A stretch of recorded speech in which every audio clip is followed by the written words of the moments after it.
Baik, pada topik pertama yaitu masuk kita pada tokoh pertama kalinya yang dikemukakan oleh tokoh Thales.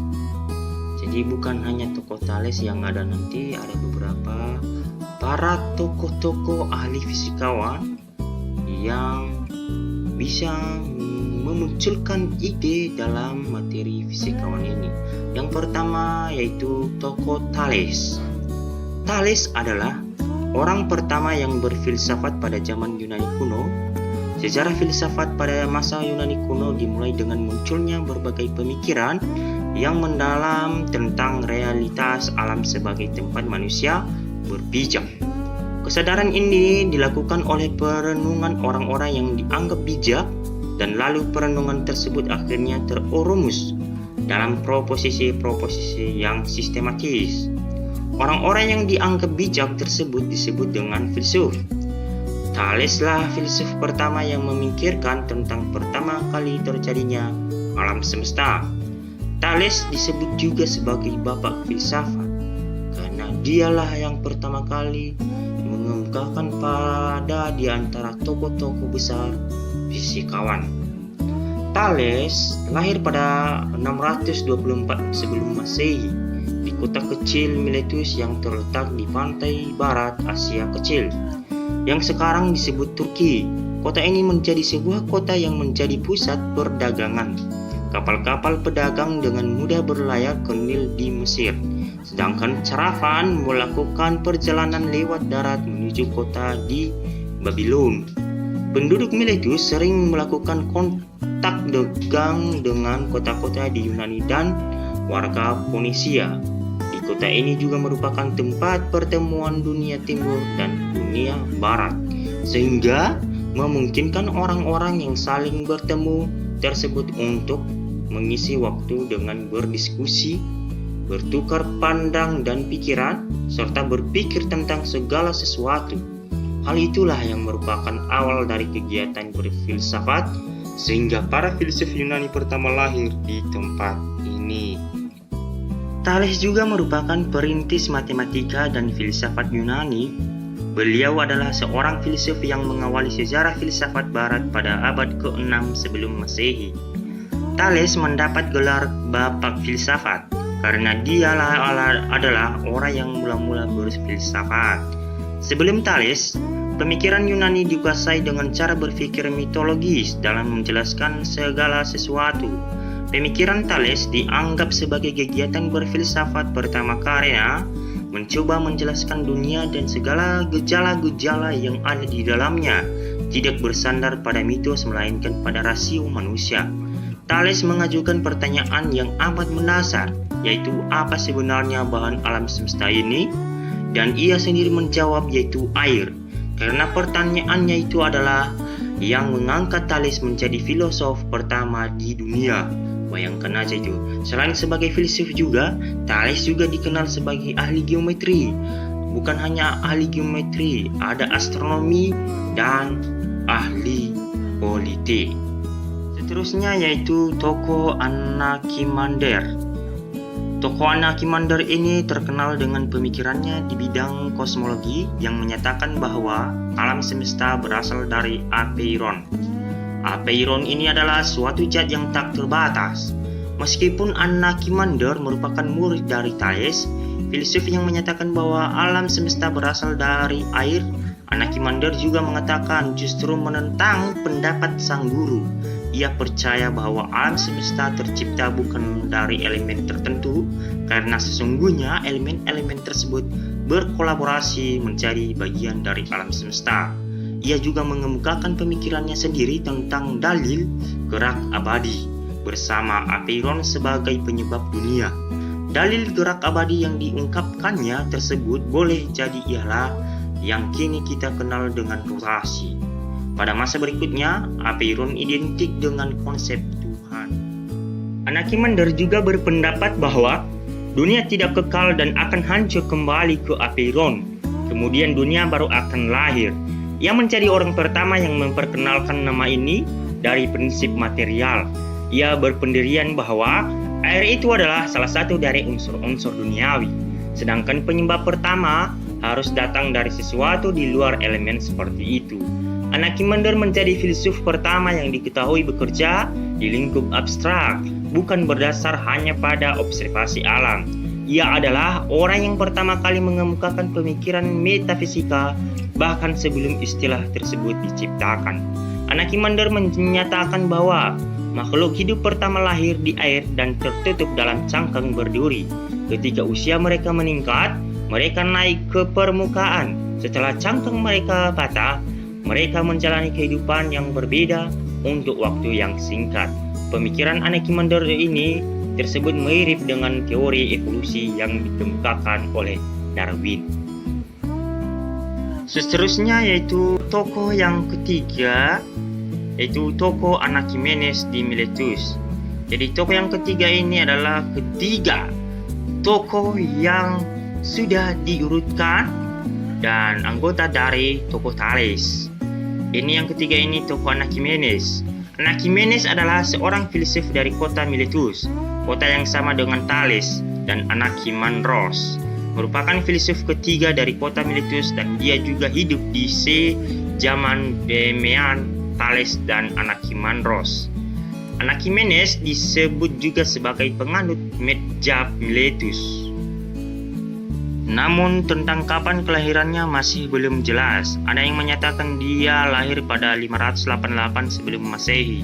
Anaximenes lebih muda dari Anaximandros. Bahkan dia juga disebut sebagai teman, murid pengganti dari Anaximandros. Anaximenes mulai terkenal sekitar tahun 545 sebelum Masehi, sedangkan tahun kematiannya diperkirakan sekitar tahun 528 sampai 526 sebelum Masehi. Dia menulis satu buku, dan dari buku tersebut hanya satu fragmen yang masih tersimpan sampai kini. Merupakan filsuf pertama yang menekankan bahwa pada hukum fisika yang mendasari yang mengatur alam semesta. Anaximenes juga merupakan orang yang pertama yang mengarang suatu traktat dalam kesusastraan Yunani dan berjasa dalam bidang astronomi dan geografi, sehingga ia dikenal sebagai orang pertama yang membuat peta bumi, serta ia juga berhasil memimpin sekelompok orang yang membuat kota baru yang ia beri nama Apollonia di Yunani. Para pemikir filsafat Yunani yang pertama berasal dari Miletus. Anaximenes ini berpendapat bahwa udara sebagai prinsip dasar segala sesuatu. Pemikiran dari Anaximenes lebih cenderung berbicara tentang filsafat alam, yakni apa yang menjadi prinsip dasar atau hierarki segala sesuatu. Ia merasa ada suatu kejanggalan dan kesulitan dalam menerima filsafat dari pendahulunya, Anaximandros dan Thales. Salah satu kesulitan untuk menerima filsafat Anaximandros tentang Aperion.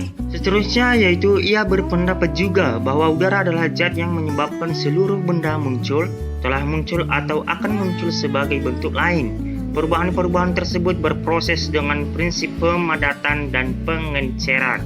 Bila udara bertambah kepadatannya, maka muncullah berturut-turut angin air, tanah, dan kemudian batu. Sebaliknya, bila udara mengalami pengenceran, maka yang timbul adalah api.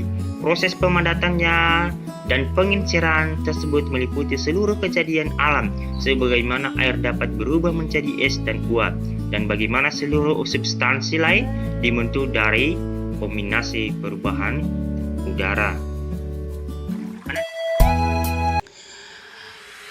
Berbicara mengenai Pythagoras, maka di kalangan masyarakat ataupun di dunia siswa ataupun di dunia pendidikan tidak asing lagi mendengar yang namanya Pythagoras. Maka kita lebih mengenal dulu yang namanya Pythagoras. Pythagoras adalah lahir pada tahun 570 sebelum Masehi. Maka Pythagoras ini meninggal dunia pada tahun 495 sebelum Masehi. Pythagoras ini seorang filsuf Yunani kuno yang merintis aliran Pythagoranisme. Pythagoras ini ajarannya politik dan keagamanya dikenal di kawasan Magna Graecia pada masa yang telah mempengaruhi mempengaruhi pemikiran Plato dan Aristoteles. Sehingga Pythagoras ini secara tidak langsung ia juga telah mendampak terhadap perkembangan filsafat Barat.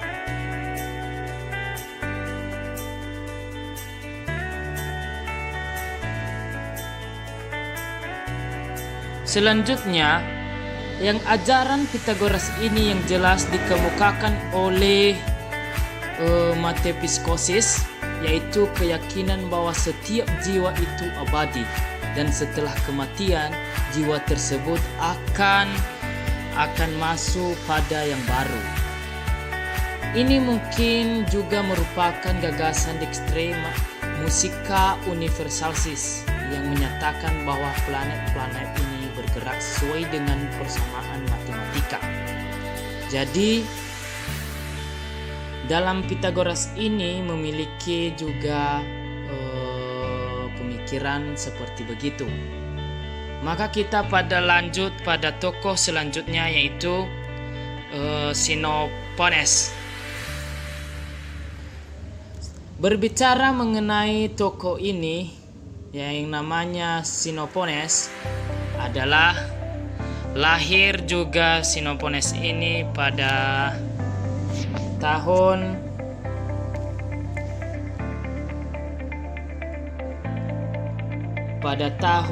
580 sebelum Masehi dan juga meninggal pada tahun 470 sebelum Masehi. Tetapi Xenophon ini pada usia 25 tahun ia telah meninggalkan negerinya untuk mengembara hingga akhirnya menetap di negara Alea. Xenophon ini mengajar bahwa Tuhan itu adalah satu yang terbesar di antara dewa maupun manusia, tidak serupa dengan makhluk yang fana dan tidak berpikiran seperti mereka. Jadi Xenophon ini adalah senada dengan Parmenides. Jadi Parmenides sama dengan pemikirannya yang percaya bahwa yang ada itu satu, tidak berawal dari berpikir. Jadi Xenophon ini berhasil mengembangkan pola pemikiran filsafat. Jadi itu saja penjelasan tentang Xenophon. Maka tokoh selanjutnya adalah yang kita tunggu-tunggu, yaitu Parmenides. Kalau mengenai tokoh ini, Parmenides adalah seorang juga tokoh filsuf dari mazhab Alea yang arti namanya adalah Parmenides, yang artinya terus stabil. Yang artinya adalah terus stabil. Jadi Parmenides ini lahir pada tahun 540 sebelum Masehi hingga meninggal pada tahun 470 sebelum Masehi.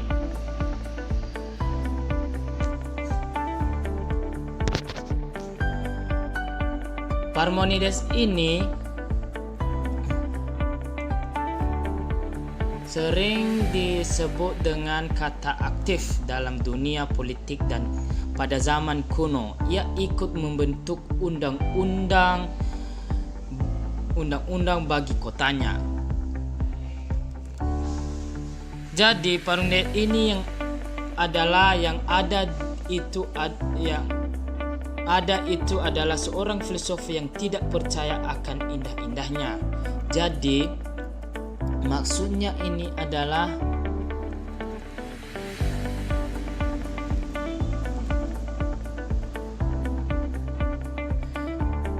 Parmenides ini adalah seorang filsuf. Ia berkeyakinan bahwa indahnya itu tidak ada tempat dan memberikan gambaran mengenai dunia ini. Pemikiran Parmenides ini tersebut membuka babak baru dalam sejarah filsafat Yunani. Jadi inilah penjelasan mengenai kehidupan tokoh Yunani kuno ini yang bernama Parmenides. Jadi selanjutnya adalah tokoh Zeno. Jadi kita tidak asing lagi mengenal Zeno ini. Zeno ini adalah lahir juga di Elea tahun 490 sebelum Masehi. Ia terkenal tangkas perkataannya dan tajam juga pemikirannya. Orang-orang pintar ini. Zeno ini mempertahankan ajaran Parmenides yang tetap teguh terhadap kebenaran kesatuan ada dan mengingkari kebenaran gerak. Jadi tokoh selanjutnya adalah tokoh Milesus. Milesus ini berasal dari Samos, dari sebuah tanah perantauan di Yunani. Milesus ini sebagai pengusung filsafat Elea baru masyhur dari tahun 444 sebelum Masehi. Milesus ini ia mengemukakan pendapat dengan alasan-alasan positif yang berbeda sekali dengan Zeno. Menurut Milesus ini, yang ada selalu ada dan akan tetap ada. Yang ada itu kekal. Sebab jika di sekitarnya yang ada itu dijadikan atau terjadi, sudah tentu kejadiannya itu timbul dari yang tidak ada. Jika awalnya tidak ada, nyatalah bahwa dari yang tidak ada hanya timbul yang tidak ada. Mustahil akan keluar yang ada dari yang tidak. Oleh sebab itu, yang ada pasti kekal dan tidak berubah-ubah. Tokoh selanjutnya atau tokoh ke-16, tokoh Leukippos. Leukippos adalah seorang filsafat yang merintis mesbah atau misme. Leukippos ini juga merupakan guru dari Demokritos. Di dalam filsafat atau misme, pemikiran Demokritos lebih kenal ketimbang Leukippos. Meskipun amat sulit membedakan antara pandangan Leukippos dan Demokritos. Para berbakat masa kini menganggap bahwa Leukippos merumuskan garis luhur ajaran-ajaran atomisme, lalu Demokritos mengembangkan konsep gurunya bertambah lanjut. Adapun konsep tentang atom menurut konsep Leukippos dan Demokritos yang mana sulit bagi dipisahkan, sehingga bagi mengetahui bertambah banyak tentang konsep atom kita perlu mempelajari Demokritos. Menurut Leukippos, atom adalah elemen yang tak terbatas dan tidak berkesudahan, terus berkampanye, serta memiliki wujud yang banyaknya tak terbatas. Atom inilah yang membentuk segala sesuatu yang berada. Selain itu, atom-atom tersebut bersifat padat dan penuh. Leukippos juga mengajarkan semacam pandangan determinisme di dalam satu fragmennya yang sedang tersisa, mana Leukippos mengatakan tidak berada suatu hal pun yang terjadi secara sembarangan, melainkan keseluruhan terjadi sebab maksud tertentu dan kepentingan tertentu. Selanjutnya adalah tokoh Anaxagor. Anaxagoras ini lahir di kota Klazomenai di Asia Kecil. Pada masanya mudanya ia pergi ke Athena. Anaxagor inilah filsafat pertama dari filsafat Elea yang datang ke Athena pada masa itu, di mana Athena sedang memasuki zaman keemasan, baik perniagaan, kesenian, literatur, dan lain-lain. Zaman emas itu disebut juga dengan zaman Perikles, sebab dialah yang banyak berjasa dalam merintis zaman emas itu. Anaxagoras ini bersahabat baik dengan Perikles. Bahkan ia menganggapnya sebagai guru. Namun akibat perang saudara dan Perikles jatuh, maka Anaxagoras ini terusir karena telah menghina kepercayaan umum. Nah, mulai pada waktu itu orang Athena masih menyembah matahari, bulan, dan dewa. Kemudian Anaxagoras ini pindah ke Lampakos sampai meninggal. Nah, Anaxagoras ini juga pengikut Parmenides yang mempertahankan bahwa yang ada tetap ada dan yang tidak ada itu tidaklah ada. Nah, dia mengajarkan bahwa yang timbul dan yang hilang itu dalam pengertian yang sah tidak ada, di mana isi dunia ini tidak bertambah dan tidak pula berkurang, akan tetapi tetap selama-lamanya. Nah, apa yang disebut timbul dan hilang itu sebenarnya tidak lain adalah perhubungan dari percampuran serta perpisahan unsur yang